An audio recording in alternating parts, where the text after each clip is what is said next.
வலியற்ற varicose vein சிகிச்சை எளிய 30 நிமிட செயல்முறை 7209487335. சென்னை சிந்தாதிரிப்பேட்டை அருகே ஈரடுக்கு உயர்மட்ட சாலைக்கான தூண்கள் அமைப்பதற்காக கூவம் ஆற்றில் கொட்டப்பட்டிருந்த கட்டிட கழிவுகள் பசுமை தீர்ப்பாய உத்தரவின்படி அகற்றப்பட்டுள்ளன. இது குறித்தான விவரங்களை நம்முடைய செய்தியாளர் லதா வழங்க நாம் கேட்கலாம்.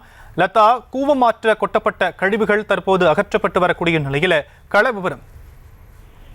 வணக்கம். தென்மண்டல பசுமை தீர்ப்பாயத்தின் உத்தரவை அடுத்து கூவமாற்றில் கொட்டப்பட்டிருக்கக்கூடிய அந்த கட்டட கழிவுகளானது அகற்றப்பட்டிருக்கிறது. முக்கியமா பார்த்தோம்னா 21 கிலோமீட்டர் தூரத்திற்கு சுமார் 5800 கோடி மதிப்பீட்டில் மதுரவாயில் முதல் துறைமுகம் வரை ஈரடுக்கு உயர்மட்ட சாலை அமைக்கும் பணிகள் நடைபெற்று வரக்கூடிய நிலையில இந்த ஈரடுக்கு உயர்மட்ட சாலையானது கூவமாற்றின் வழியே செல்கிறது. அந்த வகையில கூவமாற்றில் தூண்கள் அமைக்கக்கூடிய பணிகள் தீவிரமாக நடைபெற்று வரக்கூடிய நிலையில கூவமாற்றில் அந்த தூண்கள் பணிகள் அமைப்பதற்கென அந்த பகுதியில மண் மற்றும் கட்டட கழிவுகள் எல்லாம் கொட்டப்பட்டிருந்த நிலையில அது பருவமழை நெருங்கக்கூடிய வேளையில இந்த மாதிரியான கழிவுகள் கட்டட கழிவுகள் கொட்டுவது நீரோட்டத்தை பாதிக்கும் என குறிப்பிட்டு தாமாக முன்வந்து பசுமை தீர்ப்பாயம் வழக்கு பதிவு செய்திருந்த நிலையில கடந்த மாதம் அதன் மீதான அந்த விசாரணை என்பது நடைபெற்றது. அந்த வகையில செப்டம்பர் 30ஆம் தேதிக்குள் ஒன்றிய தேசிய நெடுஞ்சாலை ஆணையம் விரைவாக அந்த கட்டட கழிவுகளை கூவமாற்றில் இருக்கக்கூடிய அந்த கட்டட கழிவுகளை அகற்ற வேண்டும் என்று பசுமை தீர்ப்பாயம் உத்தரவிட்டிருந்தது. ஆனால்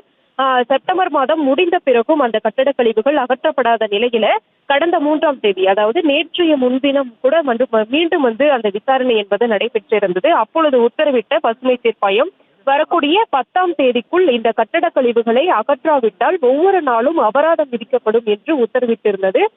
இந்த அதிரடி உத்தரவை அடுத்து தற்பொழுது பசுமை தீர்ப்பாயத்தினுடைய இந்த அதிரடி உத்தரவை அடுத்து அந்த பகுதியில் கொட்டப்பட்டிருக்கக்கூடிய முக்கியமா பார்த்தோம்னா இந்த எழும்பூரை சுற்றி இருக்கக்கூடிய அந்த கூவமாற்றினுடைய ஓரங்களில் கொட்டப்பட்டிருந்த கட்டட கழிவானது அகற்றப்பட்டிருக்கிறது. இருந்தாலும் இன்னும் தீவிரமாக அந்த தூண்கள் அமைக்கக்கூடிய பணிகள் நடைபெற்று வரக்கூடிய நிலையில அந்த தூண்கள் அமைக்கக்கூடிய பணிகள் நடைபெறக்கூடிய ஒரு சில இடங்களில் இன்னும் கட்டட கழிவுகள் அகற்றப்படாமல் இருக்கிறது. அதுவும் இன்னும் விரைவில் அகற்றப்படும் என்ற அந்த எதிர்பார்ப்பும் கூட இருக்கிறது.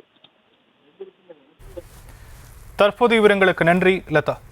வலியற்ற வெரிகோஸ் வெயின் சிகிச்சை எளிய 30 நிமிட செயல்முறை 7209487335. செய்திகளை உடனுக்குடனும் துல்லியமாகவும் தெரிந்து கொள்ள சப்ஸ்கிரைப் பண்ணுங்க.